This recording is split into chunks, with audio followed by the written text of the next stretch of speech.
ادیان عالم کو دیکھتے تھے، عرب گزشتہ دینوں کو دیکھتے تھے، انہیں خبر تھی کہ اس سے پہلے ایک دین موسیٰ کا گزرا ہے اور ایک دین عیسیٰ کا گزرا ہے۔ تو جو رسول سے بالکل نزدیک دین گزرا تھا وہ حضرت عیسیٰ کا دین تھا، اور حضرت عیسیٰ کے دین میں بی بی مریم کی کہانی بڑی عام تھی، اور بی بی مریم کی کہانی جو اتنی عام تھی اسے یہ کہا جاتا تھا کہ وہ بی بی تھی جو اللہ کے نزدیک بڑی ہی برگزیدہ تھی، بڑی ہی طیبہ تھی، بڑی ہی طاہرہ تھی۔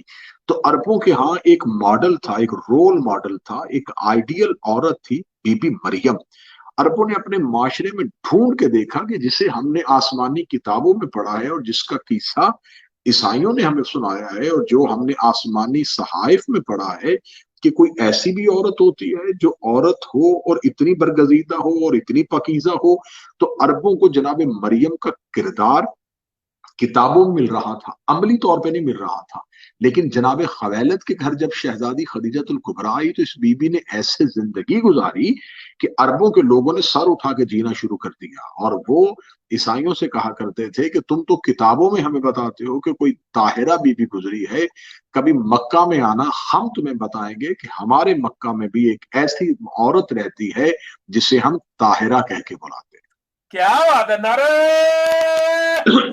حیدری، یا علی علی علی علی، کیا بات ہے، بہت خوب۔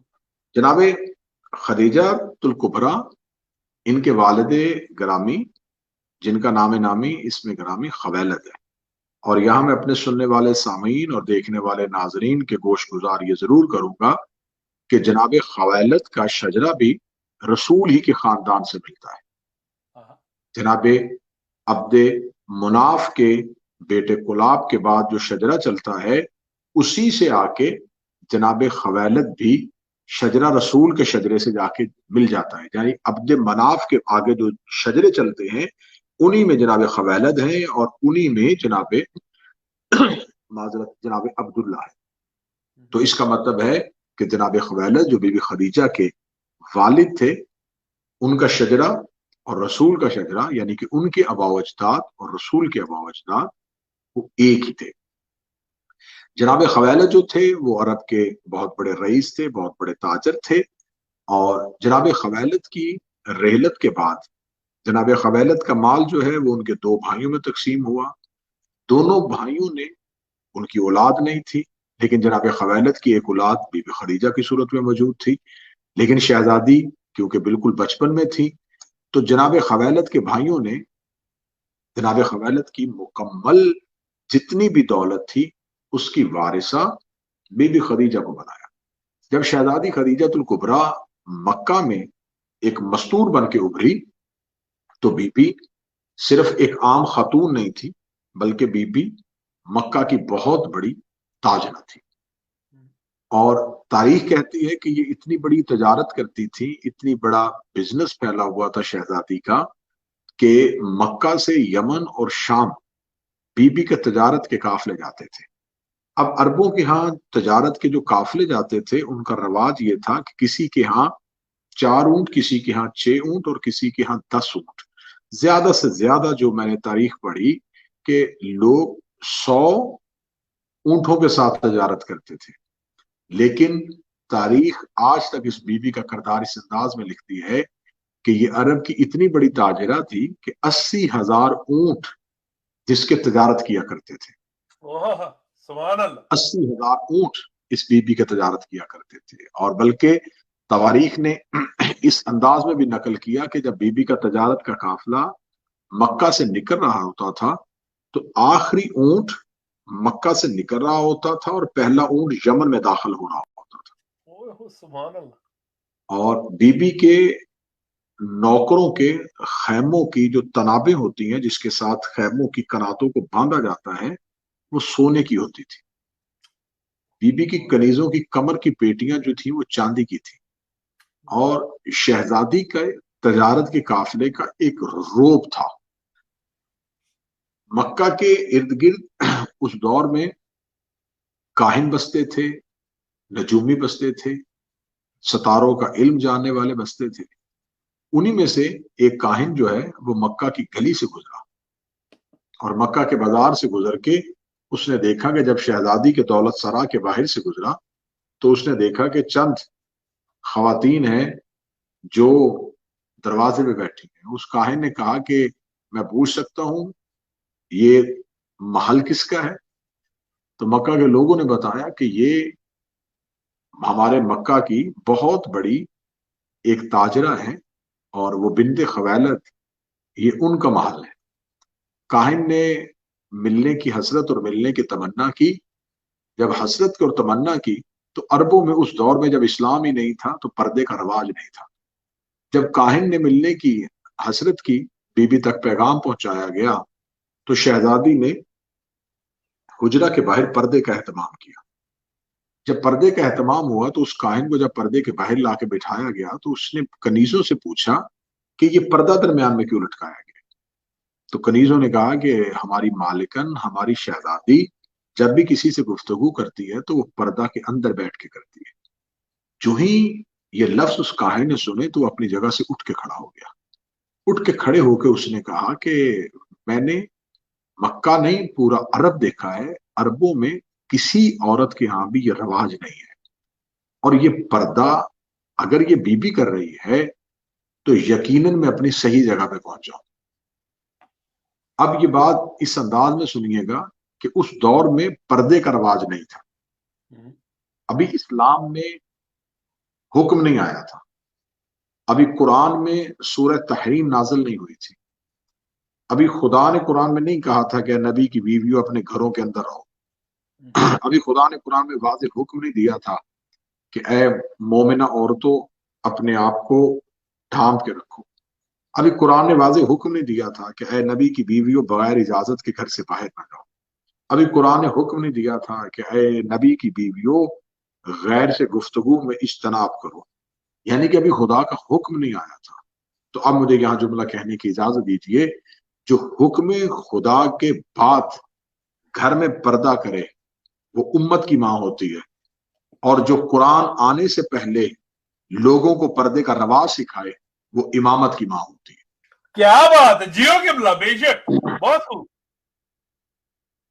تو اس کاہن نے جو ہی اس پردے کا اہتمام دیکھا تو شہزادی پردے کے اندر بیٹھی اور اس سے ملنے کی وجہ پوچھی تو اس نے کہا کہ میں آسمانی صحائف کا جاننے والا ہوں، ستاروں کی چال دیکھتا ہوں. یقیناً میں آپ کے محل کے دروازے سے گزرتے ہوئے میں نے محسوس کیا تو میں نے آپ کے ملنے کی تمنا کی، اور میں باخدا یہ کہہ سکتا ہوں کہ خدا آپ کے ذریعے مکہ کو عزت دینے والا ہے، اور خدا آپ ہی کے ذریعے مکہ کو ایک بہت بڑی برتری سے نوازنے والا ہے. کنیزوں نے یہ بات سن لی. شہزادی کے لیے تو یہ بات بالکل نئی نہیں تھی، شہزادی کے لیے تو یہ لفظ کوئی نیا نہیں تھا. اب یہ بات عربوں میں عام ہو گئی کہ کاہن نے یہ خبر دی ہے کہ اس شہزادی کو کوئی مقام ملنے والا ہے. اب بی بی خدیجہ کو دولت مند بھی تھی، صاحب ثروت بھی تھی، صاحب حیثیت بھی تھی، اور اس کے بعد کاہن کی اس خبر دینے کے بعد عرب کے اہم قبیلوں نے بی بی سے خواستگاری کی اور رشتوں کا پیغام بھیجا. جب رشتوں کا پیغام بھیجا تو شہزادی کیونکہ خود ہی اپنے گھر میں صاحب فیصلہ تھی، تو جب شہزادی تک پیغام پہنچے تو یقین کیجئے کہ کتابیں کہتی ہیں کہ شہزادی ہمیشہ یہ کہا کرتی تھی کہ میرے پاس میری شادی کا اختیار نہیں، مجھے انتظار ہے اس امر کا جو خدا ظاہر کرنے والا ہے. کیا بات ہے جیو قبلہ، بہت خوب، ماشاءاللہ. اب عربوں کے یہاں یہ بات بالکل نئی تھی. اور دوسری بات میں یہاں اپنے سننے والے سامعین کے اذہان میں ضرور اس بات کی دلیل دوں کہ کچھ بدبخت مورخین نے شہزادی کی عزت کو کم کرنے کے لیے شہزادی کی عمر مبارک کو زیادہ لکھا کہ بی بی کی عمر مبارک جو تھی وہ 40 سال تھی اور رسول کی عمر مبارک شادی کے وقت 25 سال تھی. جبکہ طبقات ابن سعد، میں کتاب کا حوالہ دے رہا ہوں، اس لیے حوالہ دے رہا ہوں یہ مجلس ریکارڈ میں محفوظ رہتی ہے، اور جب یہ محفوظ رہتی ہے تو پھر اس مجلس کو بارہا دیکھا اور سنا جائے. طبقات ابن سعد صاحب طبقات نے لکھا ہے یہ اہل سنت کی کتاب کا میں نے حوالہ دیا ہے اور معتبر تاریخ کی یہ کتاب ہے کہ شہزادی کی عمر بوقت عقد رسول 28 سال تھی. رسول میں اور شہزادی کی ظاہری عمر میں صرف 3 سال کا فرق تھا. دوسری بات جو شہزادی پہ ایک الزام لگایا جاتا ہے وہ الزام یہ لگایا جاتا ہے کہ معاذ اللہ ثم معاذ اللہ یہ شہزادی بیوہ تھی.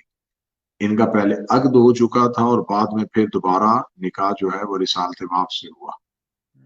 تو یہاں میں یہ سوال کرنا چاہوں گا کہ اگر بی بی کا عقد پہلے ہوا تھا تو جو تاریخ نے ہمیں لکھا ہے کہ بہت سے اہم قبیلے کے افراد نے بی بی کو شادی کا پیغام بھیجا تو شہزادی نے اس شادی کے پیغام کو وصول کرنے سے جو انکار کیا تو ان روایات میں ہمیں وہ روایت کیوں نہیں ملی کہ کوئی ایسا پیغام بھی آیا تھا جسے شادی کے لیے بی بی نے قبول کر لیا تھا.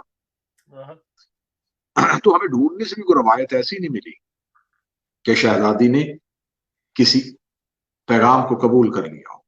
شہزادی ہر پیغام کو ٹھکراتی رہی بالآخر یہ ہوا کہ شہزادی کے سامان تجارت کے لیے جو اونٹ جاتے تھے ان اونٹوں میں سے بہت سے اونٹوں سے مال چرا لیا جاتا تھا. جب بار بار اونٹوں سے مال چرایا جاتا تھا تو بی بی کے نوکروں نے آ کے کہا کہ شہزادی ہم مانتے ہیں ہم جانتے ہیں کہ اتنے مال کے چھن جانے سے یا اتنے مال کے چوری ہو جانے سے آپ کی حیثیت میں کوئی فرق تو نہیں پڑتا لیکن ہم آپ سے گزارش کرتے ہیں کہ آپ اس مال کے چھن جانے پر کوئی درخواست کریں. تو بی بی نے کہا کہ مجھے بتاؤ میں درخواست کس سے کروں. تو انہوں نے کہا کہ آپ رئیس مکہ سے کیجئے آپ متولی کعبہ سے کیجئے. بی بی نے کہا کہ کس سے؟ فرمایا کہ حضرت عمران حضرت ابو طالب جو خاندان بنو ہاشم کے سربراہ ہیں اور متولی کعبہ ہیں اور رئیس مکہ ہیں. شہزادی نے کہا کہ مجھ سے حضرت ابو طالب کی ملاقات کا انتظام کروایا جائے. ملاقات کا انتظام ہوا تو شہزادی ملکۃ العرب جب حضرت ابو طالب سے ملنے کے لیے گئی تو پہلی بار بی بی نے عرب میں یہ مزاج دیکھا کہ ادھر حیا کی ملکہ تھی تو ادھر شرافت کا پیکر تھا. ادھر مجسمہ حیا تھی تو ادھر مجسمہ شرافت تھا. بی بی نے پہلی بار عرب میں ایک ایسا برگزیدہ شخص دیکھا جو تبرکات انبیاء کو اٹھائے ہوئے اپنی نظروں کو جھکائے ہوئے شہزادی کے استقبال کے لیے اٹھ کے کھڑے ہوئے. حضرت عمران کا اٹھ کے کھڑے ہونا تھا. شہزادی نے اپنی گردن کو جھکایا اور جھکا کے کہا رئیس مکہ اے متولی کعبہ اے خاندان بنو ہاشم کے سربراہ میں آپ کی بارگاہ میں اپنی درخواست لے کے آئی ہوں لیکن درخواست لے کے آئی میں ہوں اور میں درخواست دہندہ ہوں لیکن میں نے یہ عجب منظر دیکھا ہے کہ آپ میرے احترام میں اٹھ کے کھڑے ہو گئے. اتنا کہنا تھا یا سرکار حضرت عمران نے کہا کہ باخدا ہمارے ہاں خاندانی شرافت کا تقاضا یہ ہے کہ ہم بیٹیوں کو عزت دینے والے لوگ ہیں اور آپ میرے دروازے پہ آئی ہیں. 2 نسبتوں کے ساتھ ابو طالب اٹھ کے کھڑا ہوا ہے. پہلی نسبت تو یہ ہے کہ آپ میرے ہی خاندان ہمارے ہی آباء و اجداد کی نسل سے ہیں اور بیٹی ہیں اور یہ بیٹی کے احترام میں کھڑا ہونا مجھ پہ ضروری ہو گیا. اور دوسرا یہ ہے کہ میں اس نور کو آپ کی پیشانی پہ دیکھ رہا ہوں جس کے احترام میں آخری نبی کو بھی اٹھ کے کھڑا ہونا پڑے گا. کیا بات کیا بات. بی بی خدیجہ نے اپنی درخواست کو پیش کیا. حضرت ابو طالب نے درخواست کو قبول کیا. درخواست کو قبول کرنے کے بعد جب خبر ہو گئی کہ حضرت ابو طالب تک پیغام پہنچ گیا حضرت ابو طالب تک بات پہنچ گئی ہے شہزادی کا تجارت کا قافلہ خیر و عافیت سے واپس پلٹا تو سرکار ختمی المرتبت سے جناب حضرت عمران نے کہا کیونکہ حضرت رسالت مآب کے والد محترم والد رہنمائے شریعت اور جنہوں نے اسلام کو تجارت کے اصول سکھائے تھے حضرت عبداللہ یہ بھی سامان تجارت کے لیے شام جایا کرتے تھے اور بی بی خدیجہ کا سامان تجارت بھی شام جاتا تھا. اور تاریخ میں یہ بات بھی میں واضح کروں کہ حضرت عبداللہ جو رسول کے والد تھے جو رسول کے بابا تھے ان کی رحلت جو ہے وہ بھی شام کے رستے میں ہوئی تھی. اور رسالت مآب بار بار حضرت ابو طالب سے یہ درخواست کر چکے تھے کہ چچا ابو طالب میں چاہتا ہوں کہ میں بھی